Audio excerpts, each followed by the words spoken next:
Everyone, welcome again.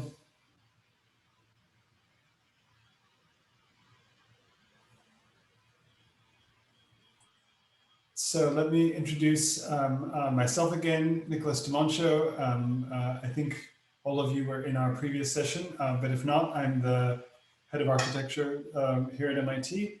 And for this session, I'm joined not only by Liam O'Brien, the director of our MArch program, but also by Mariana Ibanez, who's a faculty member and director of Thesis and various other core studios over the years in the program, and she'll be able to speak to those issues. And then we're joined also by our staff colleagues, Eleni Tipi, Inala Locke, and Gina Halabi, who will be able to answer questions as well.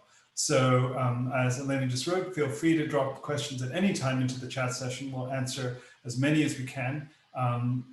This session will also be recorded and we'll save the chat so you can come back to those answers whenever you like.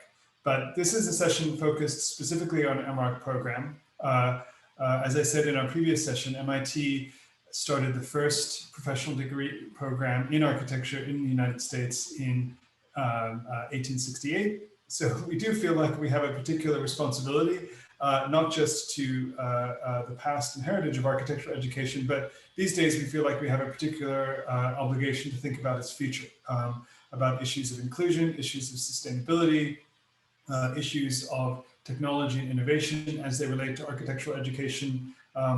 In my former home of the Bay Area, if you do a search on LinkedIn for open positions as an architect, you'll get more Silicon Valley software architects job positions than physical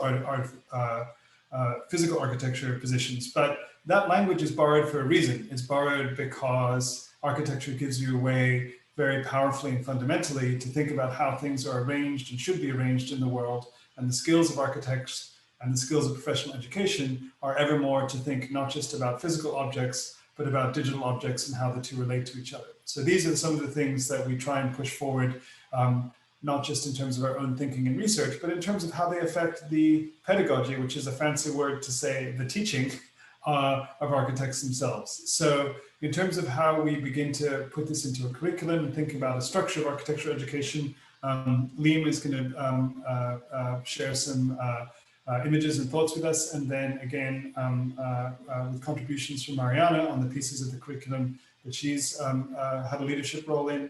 And then again, we'll turn it over to questions from you guys about what this program is, how it's configured, and how it's unique at MIT. Take it away, Liam. Great, thank you, Nicholas. Okay.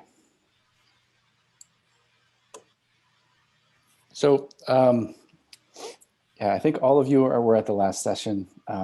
Again, for those of you who might not have attended that session, I'm William O'Brien Jr., Liam for short, Associate Professor of Architecture here. I've been here for about 10 years. So as we said in the last session, we're going to dive a little bit deeper into the curriculum. I want to spend just a few minutes with you on this slide. And sort of like I sketched out in the last session, there are maybe three zones to the kind of studio sequence, the core, the research or option studios, and then the thesis, which is a kind of independent studio. And so I'd like to go through that. And then Mariana, if you want to jump in when I get to the thesis part, that'd be amazing. And then we can talk a little bit about all of the other courses.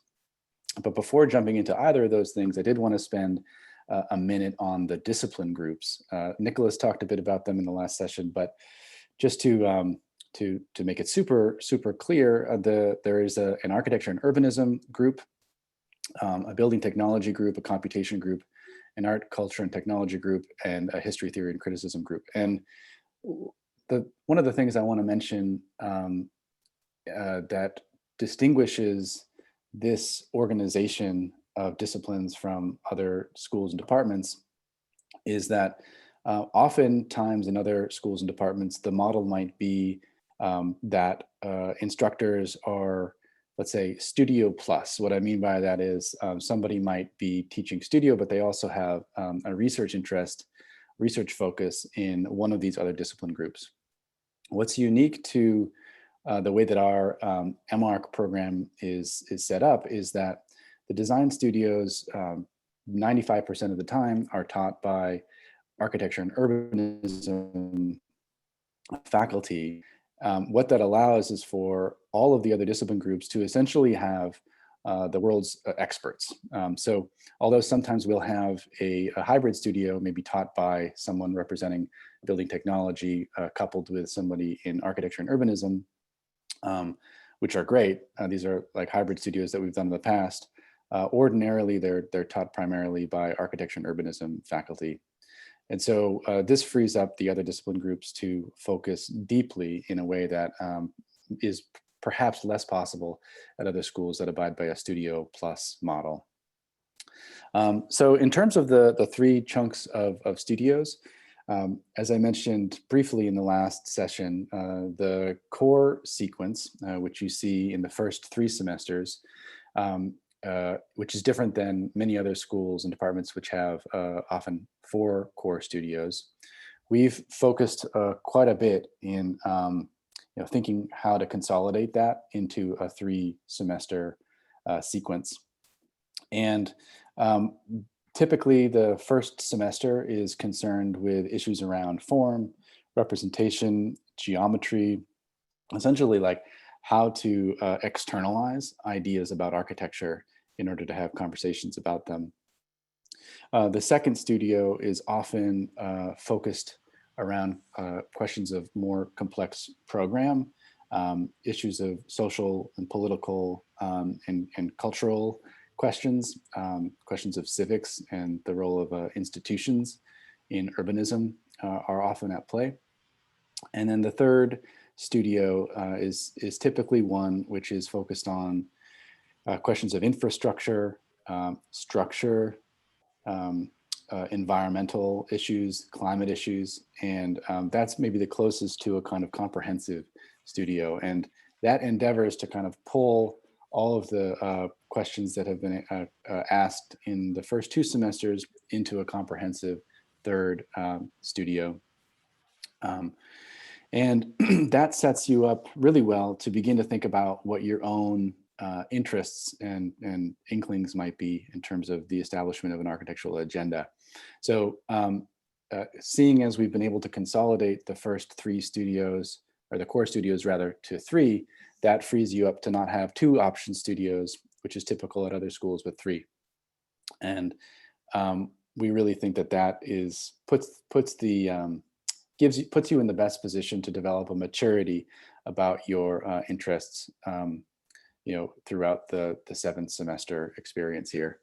So those studios are extremely varied, and you're asked to focus on urbanism within one of those, but the others are really, really open. And so the topics can range in scale from things focused even at the scale of a kind of industrial design scale all the way up to a kind of urban design master planning scale. Not only does it range in scale, but it ranges in methodologies, and it ranges in questions of, like, say, fabrication, could be questions of political or social issues, environmental issues. There's all sorts of ranges that we try to ensure when we're piecing together the option studios selection. One other type of diversity is in terms of the types of instructors that we call on to teach those option studios, and those will be both internal faculty and also invited critics. So then, after having sampled and tested some of your own questions about architecture and how it might amount to an agenda, that then leads into a pre-thesis semester, which sets you up for asking individual questions about architecture. And I'll ask Mariana just to speak a little bit to the thesis semester, if you would. Yeah. Hello everybody. It's really nice to see this very densely populated grid. So like Liam explained, after 6 semesters and 3 years of going through our sequence of core studios and option studios, every MArch student is required to produce an independent thesis. We have different formats in which this can be done. Some students work independently, and some students choose to work in groups. I think what is important to say is how this curricular structure and pedagogical structure sets you up by developing relationships with the faculty at MIT, also with sister institutions, to identify people that you're interested in continuing conversations with in the context of your own agendas. We see many types of approaches, individual approaches. Some of you probably will join MIT, will bring your own obsessions that you have had for many years, and your thesis might focus on things that you've been interested for a very long time. Many people find their own core interests during their time at MIT. Sometimes even some of those ideas, we can trace them back to the core studios or the option studios. What's important to know about thesis is that it's the moment where you will be writing your own brief, you will be setting your own program, you're basically designing your project and the types of questions that you're asking, and finding the best people to guide you and support you in that process. MArch, the thesis is 1 semester long, but because it's tethered with the thesis prep process, it's more like a 1-year arc that ranges from research work to the production of projects. And those projects are also very varied in terms of scales and what the output is. Some people will end up producing things that we can normally understand as buildings, but other people will choose to work at the scale of logistics, of designing systems, working through a very wide range of mediums. And this is when you can tap on the knowledge of the institute at large. So most likely your advisor would be somebody either within the A+U group, or a collection of A+U and the other discipline groups. But as readers, you will be able to work with everybody within the institute and even other schools in the support. So these are incredibly multidisciplinary groups that produce extremely interesting conversations. Your committees, people that will be meeting with you regularly during the thesis semester. And this obviously ends with a review at the end where you share your projects with the community. So this is extremely exciting. And it's a nice way to think about how that moment is, there's 2 ways of understanding it. One is obviously the culmination of your time as a student at MIT, but really a thesis is the beginning of your career. And we, in most cases, see the seeds of what is to come, and projects that we can tell will have an incredible impact and influence in the career choices that our graduates make in terms of where they go into the world after they leave us. That's great. Thank you, Mariana. That's super helpful.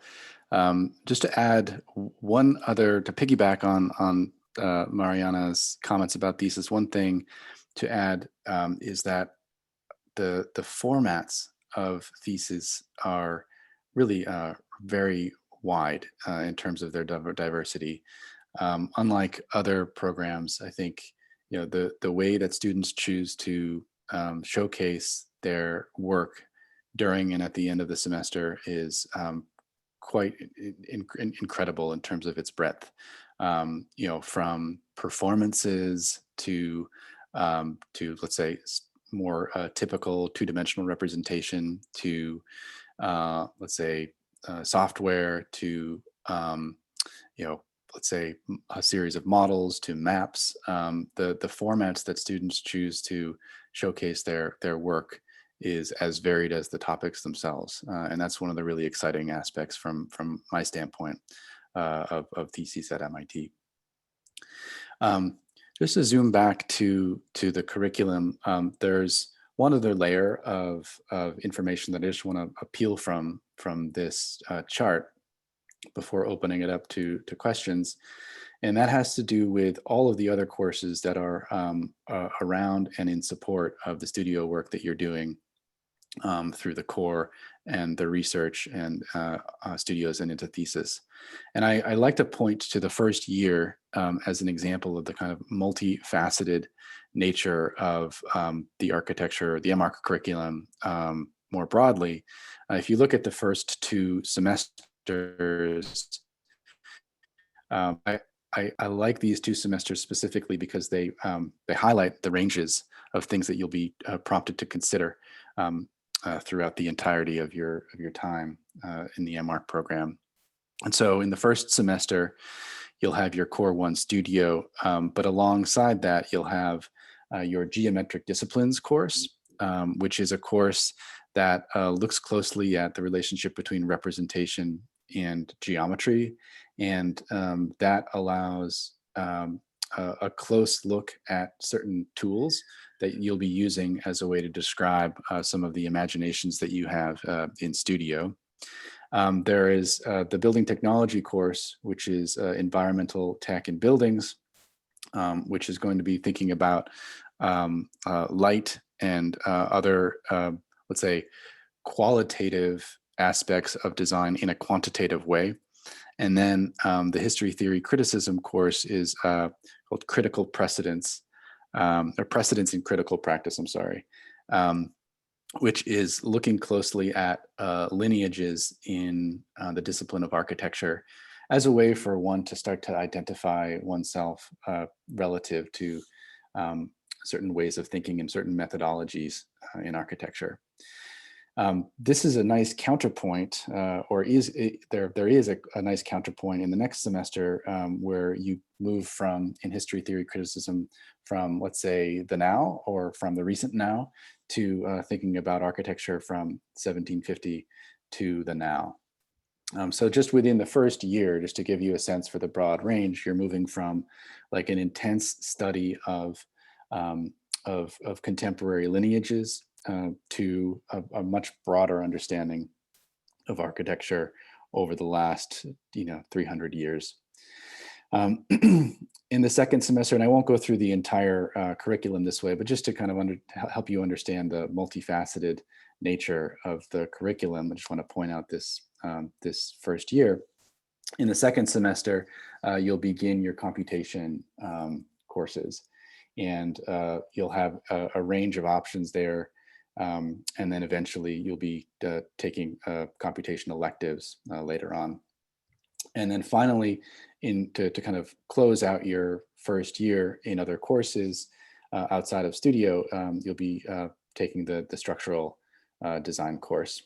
So that just gives you a sense for the multifaceted nature of the first year, which I think is kind of representative of the multifaceted nature of the entire 3.5-year program. So maybe I'll, yeah. Oh no, I just wanted, so Mariana has also taught extensively in Core 2, and I know has been talking to Brandon about Core 1. So maybe, Mariana, you just say 2 minutes about those as part of that curriculum, and then we can throw it up. Go ahead, Mariana. Yeah, the way we think about Core 1, 2, and 3, and I will follow up on what Liam has outlined already, is independent yet interconnected studios. In Core 1, using all the techniques available in terms of representation, we focus on how you begin a project. Particularly those of you that don't have an architecture background many times will have that question. And using things like orthographics, planimetrics, and perspective, just to name a few representational methods, we're interested in figure out how we understand the world and record aspects of it, and at the same time using those as the means to transform it.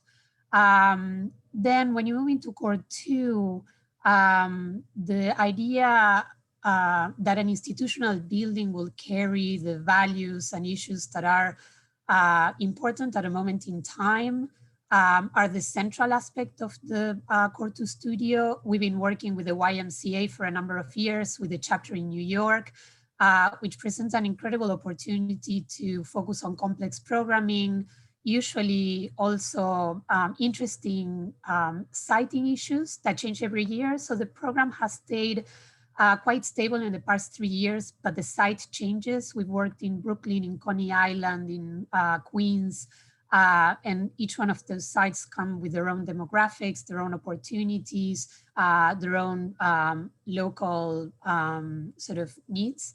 And we try to give enough depth in the briefs such that students also need to make choices about which issues to foreground. Some students become very interested in complex programming, other ones in social structures, so on and so forth. The collaboration with the Y has been incredibly productive. And by the time we get to core 3, the program has been for a number of years a winery in Baja California. In this case, environmental issues and the economies of labor and site have been very central to the project, all in the service of material invention, trying to understand local material cultures. I think Liam described it very well as the closest to our integrated studio, in that you will be looking, even if the program is fairly small in terms of square footage, the aspects that we're interested in engaging are quite broad and complex. So again, they range from issues of local culture, labor, material opportunities, environmental issues, and so on and so forth. So the setup for the Option Studio is to work across scales, to work across different program complexities. And obviously with each semester, you will have the capacity to use the notational systems of architecture, either as they are already existing in the world or as you will begin to transform them to address new issues that are put on the table, to then have been exposed to a number of topics that will help you make decisions about what you might be interested in to spend time with once you get to Option Studios. Thanks, Mariana. And then since Mariana was able to cover core 2 and core 3 in a little bit more depth, I could go ahead and just say a few words about core 1 before opening it up to questions. I had coordinated the core 1 studio for several years. It's now being coordinated by Brendan Clifford, but many of the same pedagogical ambitions are very much alive and thriving under Brandon's coordination. And just to mention a few of those, hinging on some comments that were made in the last session, we're really intent to bring those who have no architecture background into the fold very quickly, as well as challenge those who do have a background in unexpected ways. And just to give you an example, historically, we had taught the first semester core studio in 3 riddles. And those riddles were kind of invented in a way that would allow for anybody who had experienced the world to have a way in. The way that they were phrased were such that people could imagine a way of thinking about architecture, even if it was very abstractly, because of their own experiences in the world. And those very same riddles sort of destabilized any assumptions that are preconceptions, whether they are brought intentionally or not by students who come from an architecture background. And so I just mentioned that as a way to give you all a sense for the degree to which we focus on a kind of integration between those with and those without a background. It's very much rooted in the pedagogy of Core 1 Studio from the very beginning. So maybe with that, Nicholas, if you think it's the right time, we can go ahead and open it up to questions. Yes, I will address a couple of questions that have come up in the chat. Dominic asked me to put some meat behind my words about climate change and inequity and how they're addressed in our curriculum. I'd say 2 answers to that question. One is an answer to another question, which is what is the relationship between teachers and students? One of the things that attracted me to MIT is that this that relationship is very flat. the older you get, if you have any wit about you at all, the more you realize you don't know.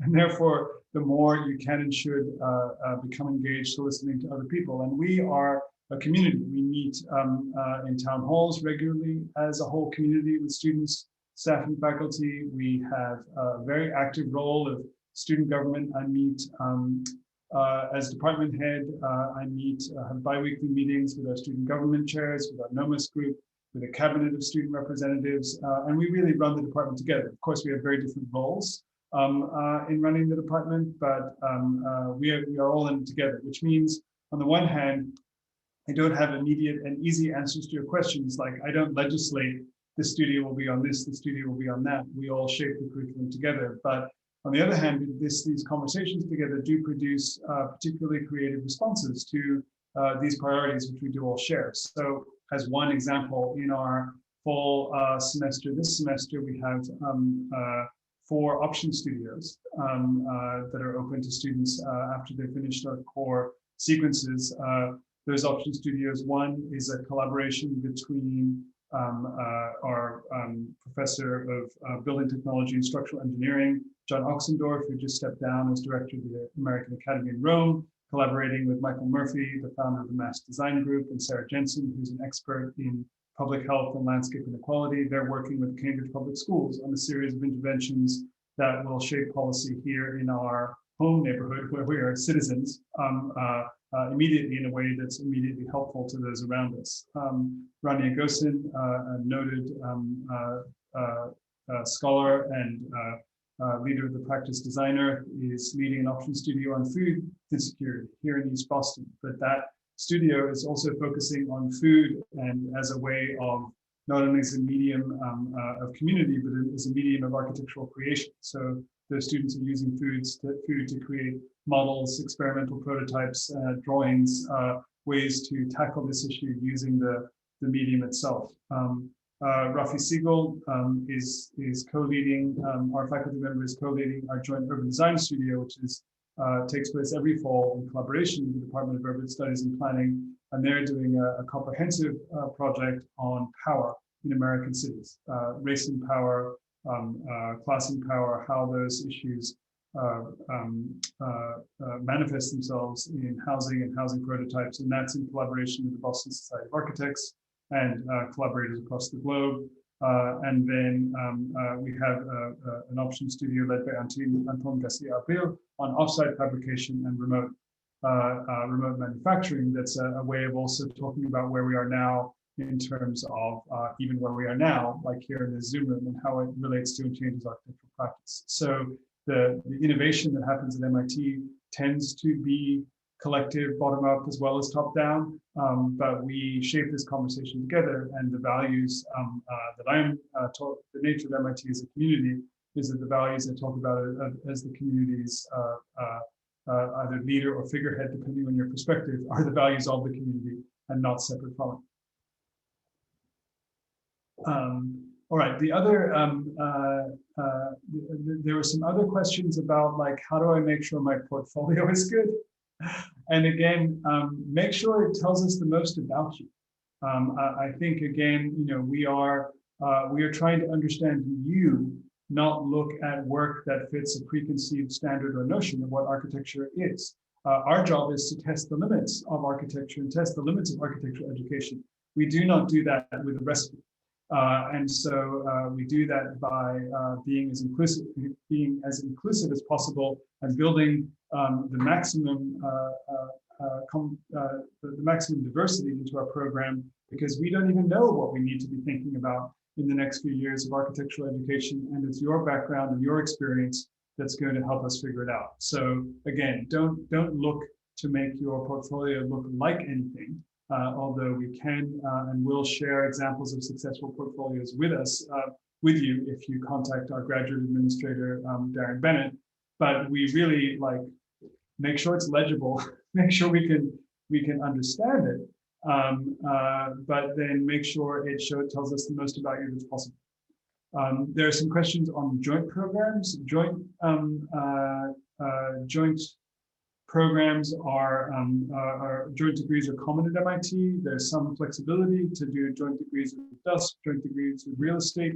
We tend to work those out in the particular as well as the abstract. Once you get into any other program, we'll help you figure out how to do it.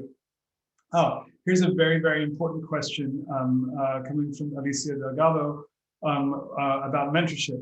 We have a mentorship program for applicants. So particularly if you're coming from minority background, coming from parts of the world or parts of this country where you don't necessarily always see yourself reflected in an institution like MIT, we are super, super eager and excited to help you get here and understand what we need to get here. So our applicant mentorship program, or AMP, is a new thing that we're starting this year.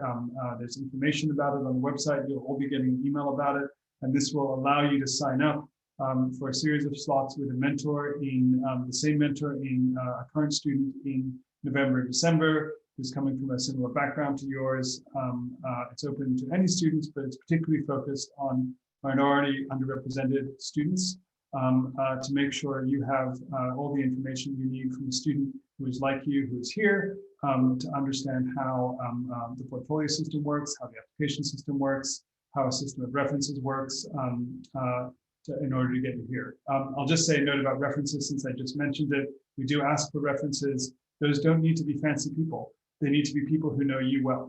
And so again, our application process is not focused on a preconceived idea of what an architecture student is. It's focused on giving us the maximum opportunity to get to know you, and having people who do know you write about you to us is a very useful part of that. It can basically be anyone except for your mom, like anyone except for your, people who are, we know your mom could actually tell us a lot about you, but generally it's people that you've interacted with who you're not related to in a professional setting, a mentorship setting, someone who's known you, and can put your own specific creativity and contribution in context for us from their own background.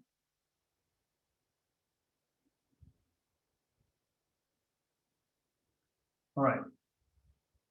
Mariano or Liam, do you want to, or anyone else, dive in with questions from the chat? I haven't been talking and not reading. Yeah, I was just going to add just a touch more to your comments, Nicholas, about the portfolio. Just unpacking a little bit of what I had mentioned in the last session. And just to piggyback on your comments, Nicholas. I think we're excited to identify applicants who can look closely at a thing, who can observe a thing, who have the ability and enthusiasm to think critically, to question things. And that can come through in a variety of ways. That can come through in some creative act, in two-dimensional representation, as is more conventional, or it might not. It might come through in your statement, where you can show us that you're enthusiastic and really intrigued about a thing, some issue. So I think to give you all peace of mind, the admissions committee does a lot of work to really understand the applicant, and is not quick at all to dismiss an applicant's work, based on let's say conventional understandings of the demonstration of good architecture, and that's in quotes. So you can have peace of mind knowing that the admissions committee is going to look very closely at you and try to find out what is unique about you and try to understand you in the context of the cohort at MIT.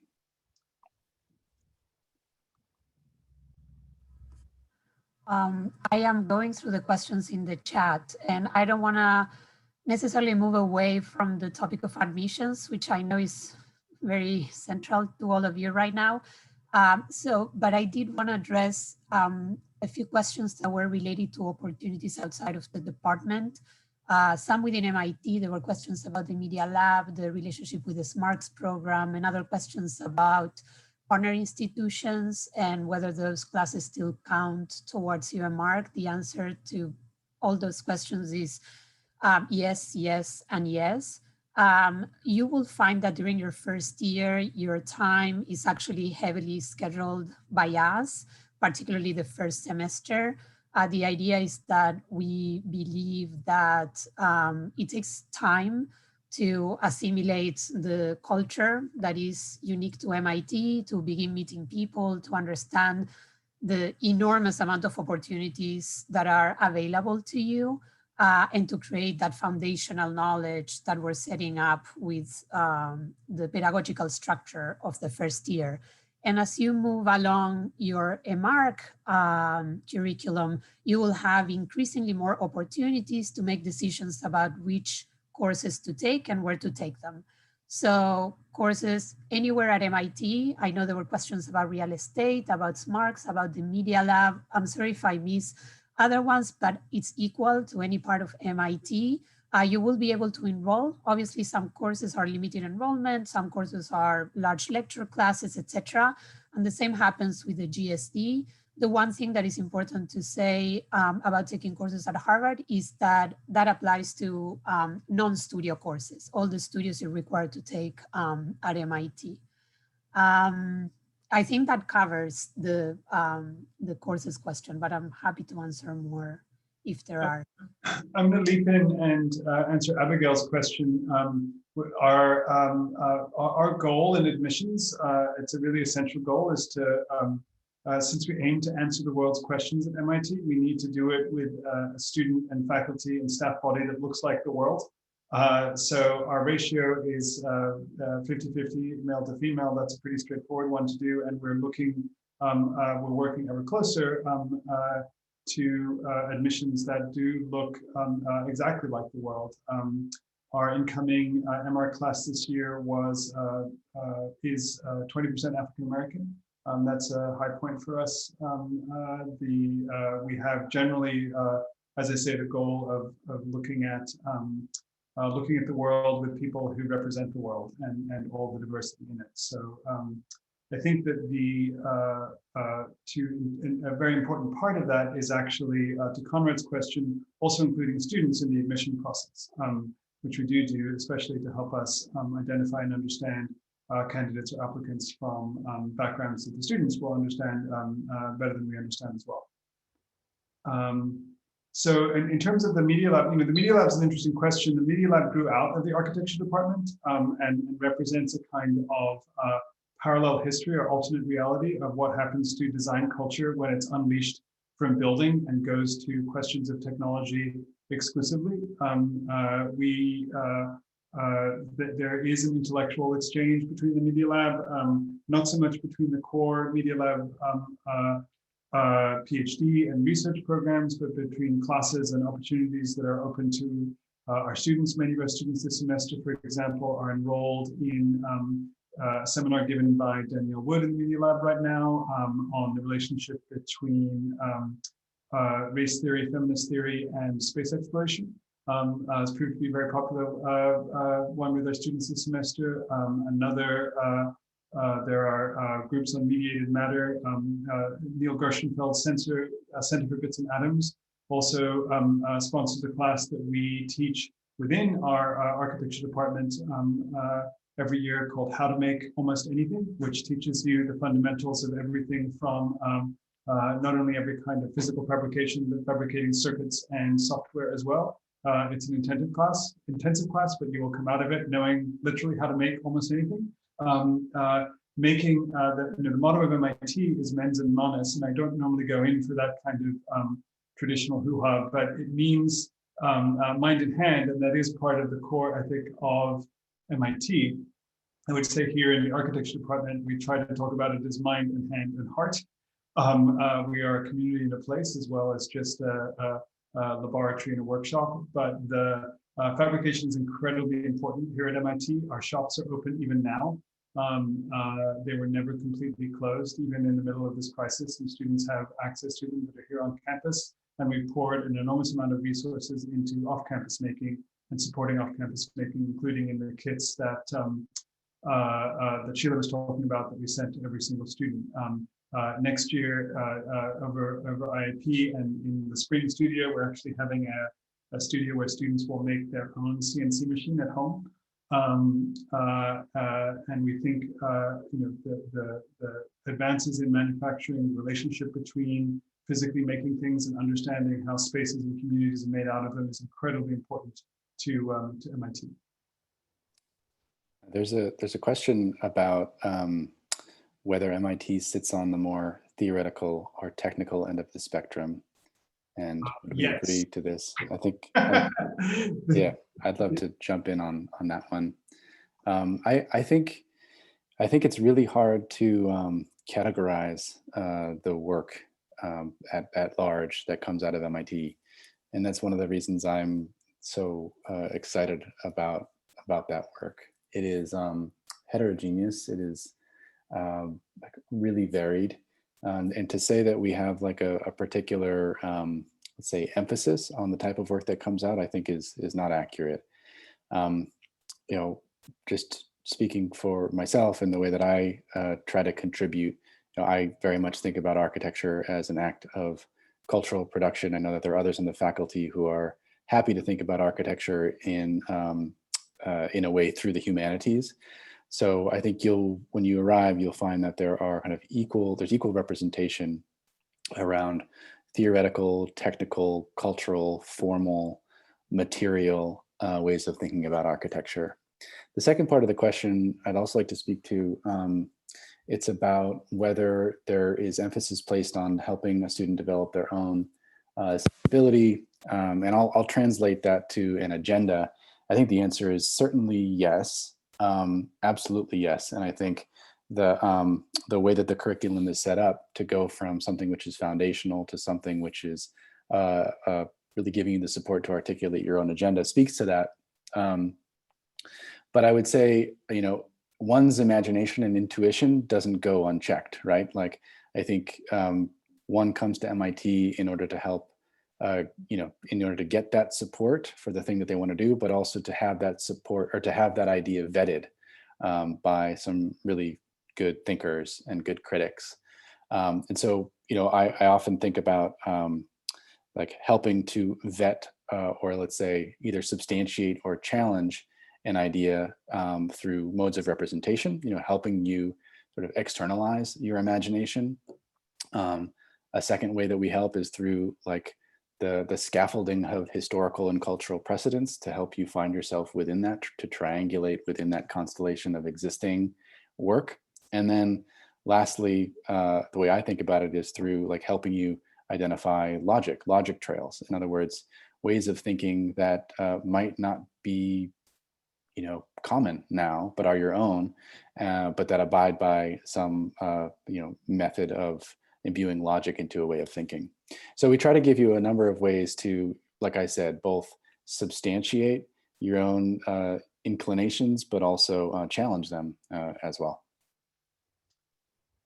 Maybe one quick thing, Nicholas, if it's okay, that while we have a structure that we follow and topics that we consider core and again, foundation knowledge, our curriculum is always evolving. And that evolution comes from the discoveries within our own work and research and from the contributions of each year's new generation of students coming to MIT. So in a sense, it is very important to understand that we change as the world changes.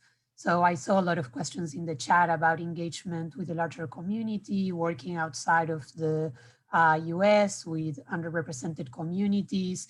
And I think as long as there's like an interest, all of those things very quickly become important aspects of our conversations, our curriculum, our projects, our deliverables, our briefs, so on and so forth. I want to speak to Oliver's question about like hierarchy in the studios. I mean, I wanted to talk a little bit, if you're like me at this particular moment in your lives, you're going to a million open houses, and it is, I guess, somewhat luxurious to be able to do it from your living room, although it's much easier to visit places to actually get the gut instinct.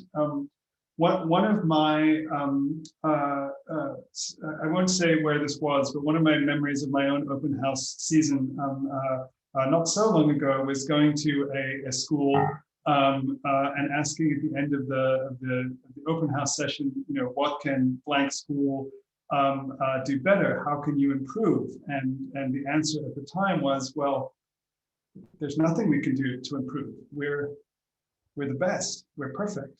MIT is often ranked as the best, depending on what you look at, but I would be the last to say we don't have an enormous amount to improve. We have architecture traditionally is an incredibly hierarchical white male discipline. We have an incredibly diverse group of architectural students, but the profession is not yet as diverse remotely as it needs to be. There's an enormous amount that needs to change the world around justice in the built environment, around issues of inclusion, around issues of the unequal effects of climate change on different parts of our society. And good design is an essential part of this, if not the only part of how to figure this out.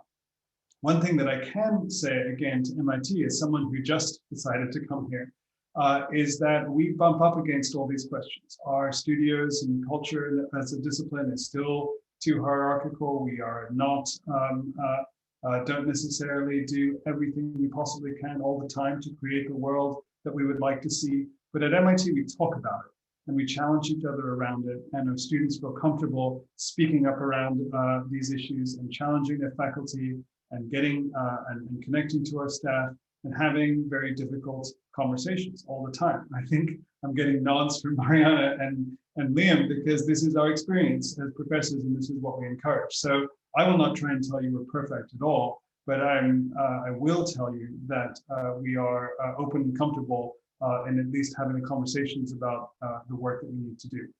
So when it comes to creative work, when it comes to political work, when it comes to creating a community, this is our priority. So there's some questions about how to continue. You should email any of us. You should email Darren Bennett, our coordinator of admissions.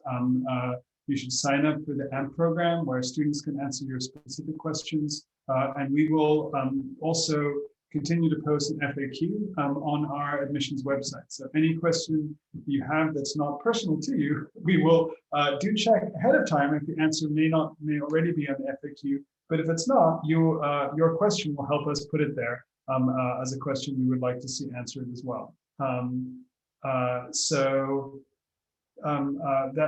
guess my parting words to you would be an invitation to stay engaged with us, find out more. We would like your help in figuring out where we're going. And we also have our own ideas about the most essential and useful ways to get there. So Mariana, Liam, do you have any parting words? I look forward to seeing you in the fall. Same. Take care, everyone. Thanks so much for joining us today.